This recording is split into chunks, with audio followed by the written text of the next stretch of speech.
So now, before you dig in too deep to getting your puzzles developed, you're going to want to consider the props, because the props really need to tie back into that storyline to give the learner a very immersive experience. And these props connect these puzzles and the codes. It connects everything together. So you want them to be relevant and you want them to fit the theme. Props that are well designed and fit the theme really spark curiosity from people. It gets them more involved in the storyline. And here's an interesting little fact. Novelty activates the brain's reward system, which triggers the release of dopamine, which not only feels really good, but it enhances memory and learning. So by taking the learning content and embedding it into this storyline with these, pretty looking props and these interesting things, that alone increases memory. Just doing that, it's pretty amazing.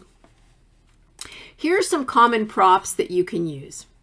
Maps, blueprints, letters, documents, posters, signs, ciphers and codes, photographs and portraits, identification cards and passports, instructions, recipe cards, origami patterns, charts, graphs, newspaper clippings, brochures, menus, bank statements, invoices, tickets, event passes, certificates and diplomas, calendars, schedules, paintings, artwork, labels, packaging. Just remember, they should align with the theme. They should be safe. They should be durable if you plan to reuse them over and over. So think cardstock and possibly laminating them. They should facilitate interacting with others. So you don't want a prop that only one person is allowed to use or have access to. You really want everyone to be able to access it. You don't want so much that it's overwhelming. So overcrowding is definitely a problem here. Less can be more. Don't excessively complicate things.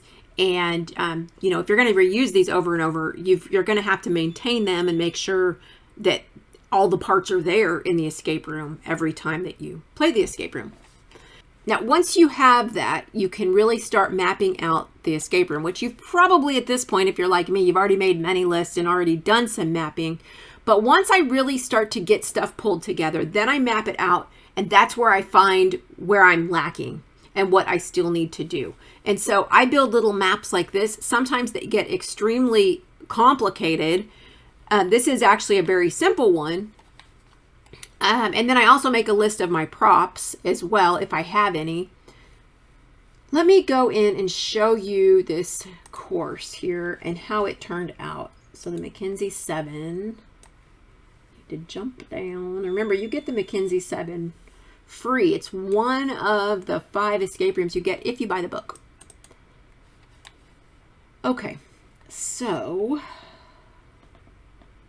I always like to include tips and tricks for players, just because it's good to review that with them, especially if it's their first time, because sometimes they get mad at each other if they're not solving it fast enough, and they need to know that making mistakes and getting things wrong, that's just part of being in an escape room, and it's perfectly okay.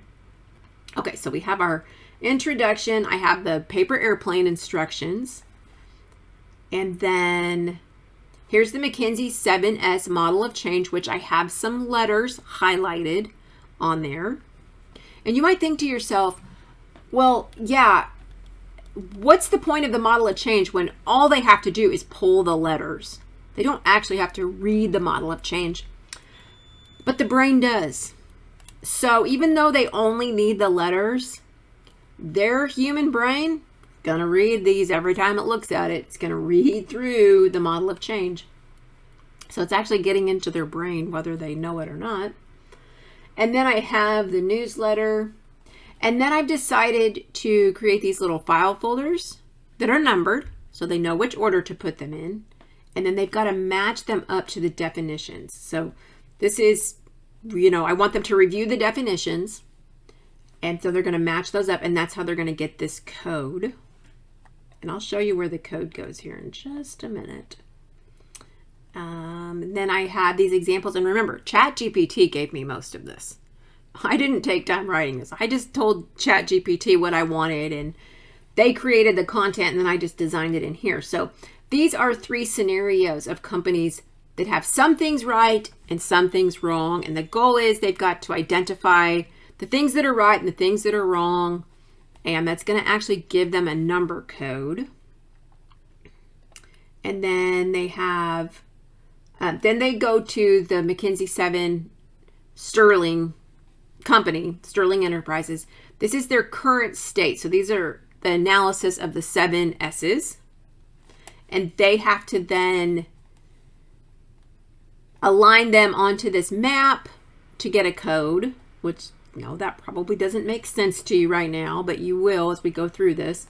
This is in another language. And then this is an action plan that is missing words that they've got to figure out what those words are. And all of the words are actually hidden in this newsletter. This is an invitation for this employee retreat because they've solved the problem, or they're assuming the problem will be solved soon. All of the words they need are hidden in here. So hopefully they will figure that out. And this is the action plan. So now they get to see what an action plan would actually look like. They didn't have to actually develop it, but they get to see what it looks like. So that is the McKinsey 7. We're going to go over that in more detail in another video. Okay, so now you're going to just look through a few pages in this book, 67 through 70.